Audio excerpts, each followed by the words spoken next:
was Christmas Eve, and we had just finished our traditional holiday dinner. The house brimmed with warmth, the lingering aroma of baked ham and spiced cider curling through the air. The fireplace crackled softly, its orange glow flickering across the room. Outside, snow fell in fat, lazy flakes, blanketing the neighborhood in a hush so deep it felt sacred. We gathered in the living room, our laughter and stories weaving a comforting hum. The glow of the Christmas tree cast soft, shifting patterns on the walls. For a moment, everything felt perfect. Then the sound came. At first, it was faint, barely audible over the crackle of the fire, a melody drifting in from somewhere outside. It was familiar, but wrong. Silent Night, slower than it should have been. The notes wavered and dragged, as though the singer didn't quite know the tune. And the voice, it wasn't warm or joyous. It was thin, hollow, and sharp, like ice scraping against glass. It seeped into the room, cold and unwelcome. Mom froze, her mug of cider halfway to her lips. Her fingers tightened around the handle as she stared at the window. "Is that singing?" she whispered, her voice taut with unease. Dad forced a laugh, but it didn't reach his eyes. "Carolers, maybe," he said, glancing at the window. "Or someone with a bit too much eggnog." He set his drink down and shifted in his seat, his usual ease replaced by something tighter, something wary. The melody grew louder, threading through the house like a taut string. Each note scraped against my ribs, a cold, invasive ache. I tried to shake it off, but the sound clung to me, burrowing deeper with every off-key wail. My curiosity prickled, but unease weighed me down. I moved to the window and pushed the curtain aside. The snow outside gleamed untouched under the glow of the streetlights. There were no scarves, no coats, no cheerful singers braving the cold. The street was empty. "There's no one out there," I said, my breath fogging the glass as I peered into the stillness. Dad groaned as he rose from his chair, grabbing his sweater. "Pranksters," he muttered, his tone unconvincing. He crossed the room and opened the door. A gust of icy wind swept in, biting at my skin. The warmth of the room faltered as Dad stepped onto the porch, his eyes scanning the street. "Hello?" he called, his voice sharp and probing. "Anyone out there?" "This isn't funny." The singing stopped. The silence that followed was thick, pressing against my ears like cotton. Dad lingered in the doorway, his grip tightening on the doorknob. For a moment, he seemed poised to step further into the snow, but then he hesitated. He muttered something under his breath and shut the door with a decisive click, locking it. "Probably kids," he said, though his voice dropped to a murmur. His shoulders sagged slightly as he walked back to his chair, avoiding our eyes. Mom shifted in her seat, her lips pressed into a thin line. She ran a hand through her hair, her fingers trembling slightly. "It's the wind," she said softly, as if convincing herself, or just someone passing through. The warmth of the fire had dimmed. The room felt colder now, heavier. The unease clung to me like a shadow I couldn't shake. Later that night, after strained goodnights and forced reassurances, I lay in bed, curled tightly under the blankets. The house was silent, but sleep wouldn't come. My thoughts circled back to the sound of that warped melody, to the way it had clawed its way inside. The stillness of the house, once comforting, now felt oppressive. Every creak of the floorboards made my breath hitch. And then I heard it, the singing. It was closer this time, no longer muffled and faint. The first notes crept into my room, soft and deliberate, like fingers sliding under the door. My breath caught, and I froze. The voice was sharper now, more precise. It wasn't the dragging hum I'd heard before. Each word was clear, deliberate. Silent night, holy night. The sound was coming from the hallway, right outside my door. My chest tightened. Every nerve screamed for me to stay still, but the melody pulled at me. An invisible thread wrapped around my ribs, tugging me forward. My hand trembled as I reached for the doorknob. The cold metal bit into my palm, sharp and unyielding. I opened the door. The singing stopped. The hallway stretched before me, dark and empty. The faint glow of the nightlight at the far end barely touched the shadows. The silence pressed against me, heavy and suffocating. I stepped into the hall, the icy floor biting at my bare feet. The air felt heavier with each step, wrapping around me like a second skin. When I reached my parents' door, I knocked softly, then harder when there was no response. "Dad," I whispered, my voice trembling. The beam of his flashlight clicked on, cutting through the dark.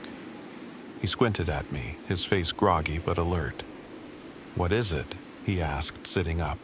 "The singing," I said. "It's inside the house."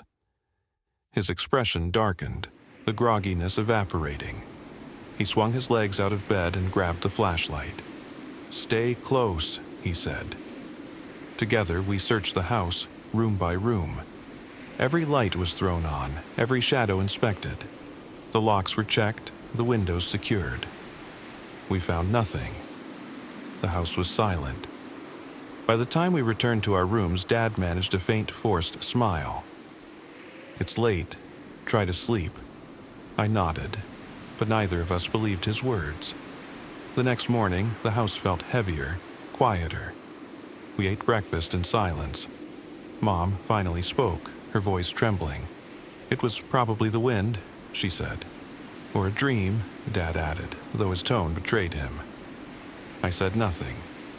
My eyes were fixed on the window, where the snow glittered in the morning light. My stomach churned. In the yard, a single set of footprints marked the otherwise pristine snow. They were small, like a child's, and led from the porch to the middle of the street. There, they stopped abruptly, as if whoever had made them had simply vanished. I didn't tell my parents. I just stared at the tracks, my heart pounding. That warped melody drifted back into my mind, lingering like a whisper. Even now, years later, I still hear it sometimes. Late at night, when the snow falls softly and the world is quiet, the broken notes creep back into my thoughts. And I wonder if, someday, it will call me to open the door again.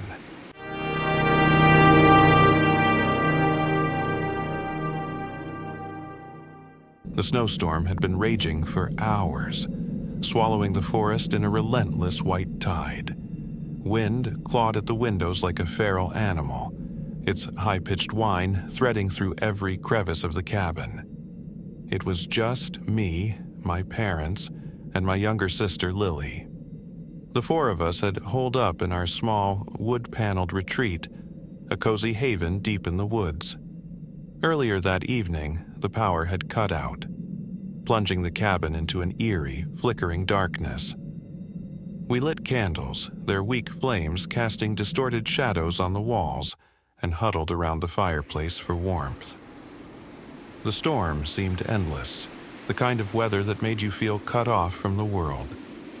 Around 9 p.m., a knock echoed through the cabin, a sharp, deliberate knock, the kind that sent a jolt straight down your spine. We froze, exchanging wide-eyed glances. "Who would be out in this weather?" my mom whispered, clutching Lily a little closer. My dad stood, his face tightening. "Stay here," he said, heading for the door. When he opened it, a gust of icy wind burst inside, and standing there, hunched against the storm, was a man. He was thin, almost gaunt, with sallow cheeks and eyes that seemed too large for his face.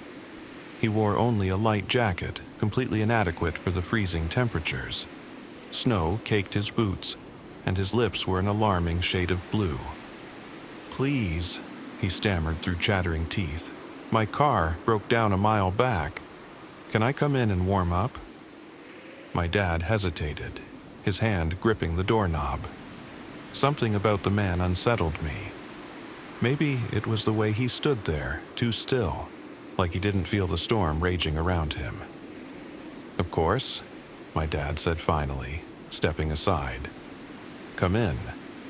The man staggered in, his movements jerky, like a marionette whose strings had been yanked too hard. My mom grabbed a blanket and draped it over his shoulders while I poured him a cup of hot cocoa. "Thank you," he said, his voice rasping like he hadn't used it in days. "I'm Mark." Mark seemed friendly enough at first. He sat by the fire, his hands trembling as he clutched the mug. He smiled a little too much, his teeth yellowed and uneven, but he was polite, expressing gratitude for our hospitality. Still, something about him put me on edge. Maybe it was the way he kept glancing at the windows, as if checking to make sure no one was watching. "So," Mark said after a while, his voice casual, "no neighbors around here?" His eyes darted to my dad, then back to the family photos above the fireplace. My mom offered a polite smile. "We like the peace and quiet." Mark's gaze lingered on one of the pictures, a family photo from last summer. He pointed to it with one bony finger. "It's just the four of you then?" An uneasy silence filled the room. My dad's jaw tightened. "Yes," he said shortly. "Hopefully, the storm lets up by morning so you can get back to your car." Mark nodded, a strange smile tugging at the corners of his mouth. "Mind if I use the restroom?" "Down the hall to the left," my mom said. He stood, his movements stiff, and disappeared down the hallway. The sound of his footsteps faded quickly, swallowed by the oppressive silence of the cabin. Minutes passed, then more. He didn't come back. "Shouldn't he be done by now?" my mom murmured, her voice barely audible. My dad stood. "I'll check on him. Stay here." I watched as he grabbed a flashlight and made his way down the hall. The beam of light cut through the darkness, illuminating the bathroom door. It was open. Empty. "Mark?" my dad called, his voice echoing. No response. He shone the light around the hall. The shadows seemed to stretch and shift, almost alive. Then he noticed the back door. It was ajar, the lock dangling uselessly. Snow swirled into the cabin, forming delicate, ghostly spirals on the floor. "Damn it," he muttered, slamming the door shut and locking it. He turned to us, his face pale. "Something's wrong." We began searching the cabin, our hearts pounding, but Mark was gone. Then we noticed it, my dad's wallet missing from the kitchen counter. My mom's purse lay open on the table, its contents strewn across the surface like a silent accusation. My stomach churned. He had been watching us, waiting for the right moment. We had let him in. We called the local police, but the storm had buried the roads. No one could get to us until morning. We spent the night huddled together in the living room, the fireplace the only source of light. Every creak of the floorboards, every whisper of wind against the windows made us jump. I couldn't shake the feeling that Mark was still out there watching us from the shadows. By dawn, the storm had passed, leaving behind an eerie, muffled silence. The police arrived, their presence a small comfort. They took our statements and inspected the back door. One of the officers, a grizzled man with deep lines etched into his face, pulled my dad aside. "We've been tracking a man like this," he said gravely.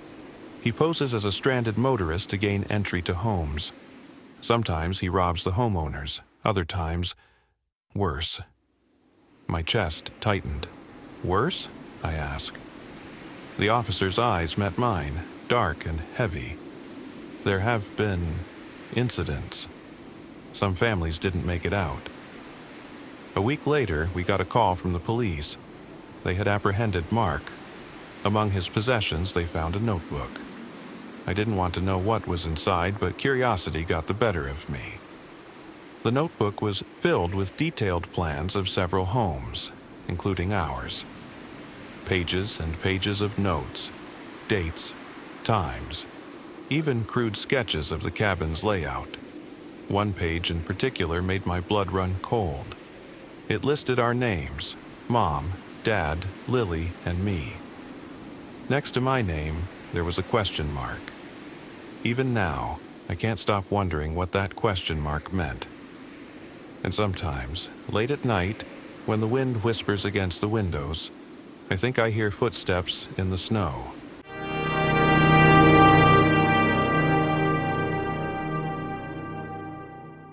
I was spending Christmas at my aunt and uncle's farmhouse, a tradition I always looked forward to. The house was old but cozy, surrounded by snow-covered fields and a dense, silent forest. My guest room was on the second floor, with a window that overlooked the backyard and the woods beyond. It was so peaceful out here, far from the city. At night, the world felt impossibly still, the kind of stillness that settles in your bones. I usually found it comforting. Usually. One night, I woke just after midnight. The room was cold, and the house was silent except for the faint groan of the wind pressing against the windows.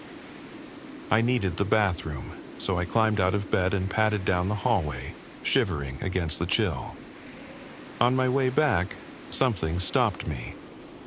At the end of the hall, the window overlooking the backyard glowed faintly, lit by something outside. I stepped closer, my breath fogging the glass. There, at the edge of the woods, was a figure. They stood perfectly still, almost swallowed by the darkness, their outline faint against the trees. A pale beam of light flickered in their hand, like a flashlight, but it wasn't moving. The light seemed to hang there, quivering slightly as if they were adjusting their grip. I froze, my heart pounding. They were facing the house, facing me. I wanted to believe they hadn't seen me, that the glow of the flashlight had drawn my attention before they could notice I was watching.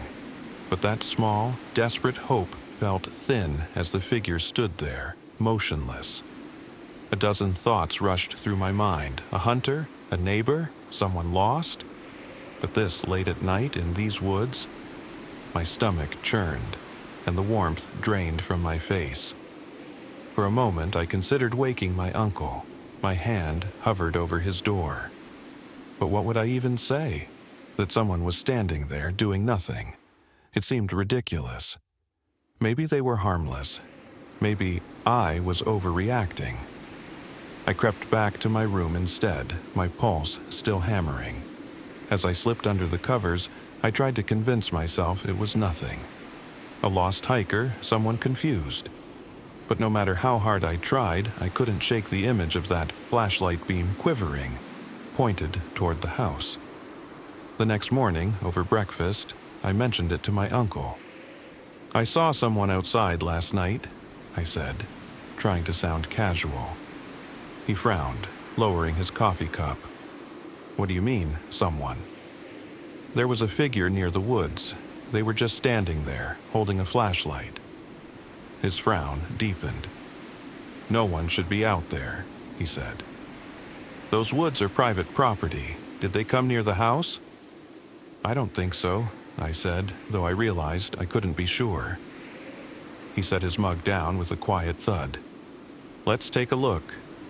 We bundled up and went outside.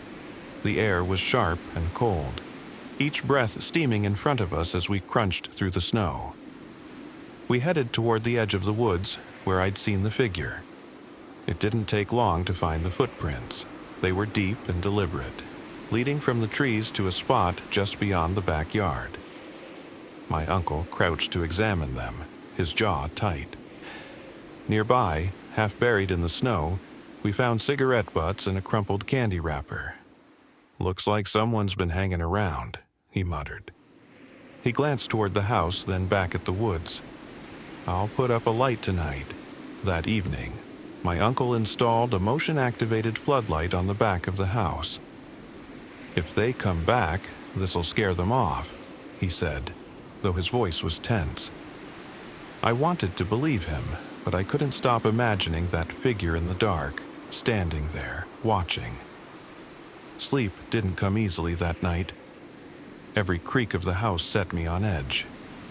I lay in bed with the covers pulled up to my chin, staring at the ceiling. I wanted to look out the window, to reassure myself that no one was there, but I was too afraid of what I might see. At 2 a.m., the floodlight snapped on. The white glare pierced through my curtains, flooding the room. I jolted upright, my heart racing as I scrambled out of bed and pulled the curtain aside. For a moment, I saw nothing but the blinding light, the snow glowing eerily beneath it. Then, movement, just at the edge of the trees. A figure darting into the woods, their shape blurred by the speed of their retreat. My uncle came running into the room. "What happened?" "The light," I stammered. "It came on. I saw someone. They ran back into the woods." He grabbed his coat and boots, heading downstairs.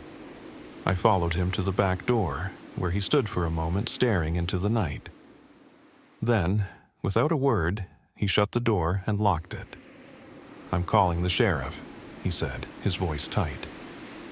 The next morning, we decided to search the woods. Snow crunched underfoot as we pushed deeper, my breath hitching every time a branch snapped or the wind whispered through the trees. We found it less than 50 yards in, a makeshift campsite. A tattered tarp hung between two trees, sagging under the weight of snow. An old sleeping bag was spread out beneath it, and empty food wrappers were scattered across the ground. But it wasn't the mess that made my stomach drop. It was the photographs. They were everywhere, half buried in the snow. I picked one up, my hands trembling.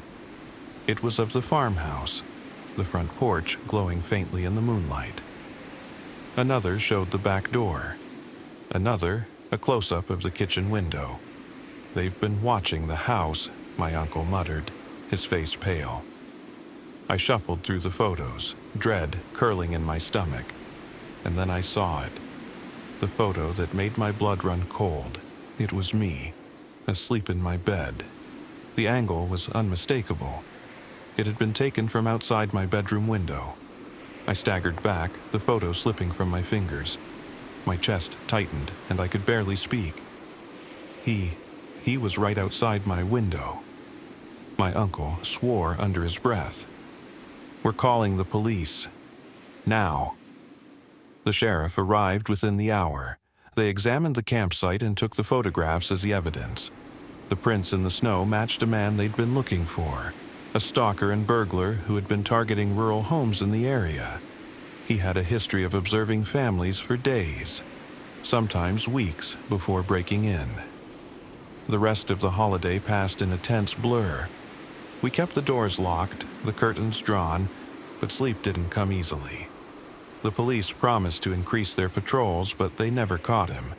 Even now, years later, I can't stop thinking about that photograph, about how close he was, about how long he might have been watching. Sometimes, when I lie in bed at night, I hear it again, the faint tap, tap, tap against my window. I tell myself it's just the wind, but I never look, because I'm not sure I want to know.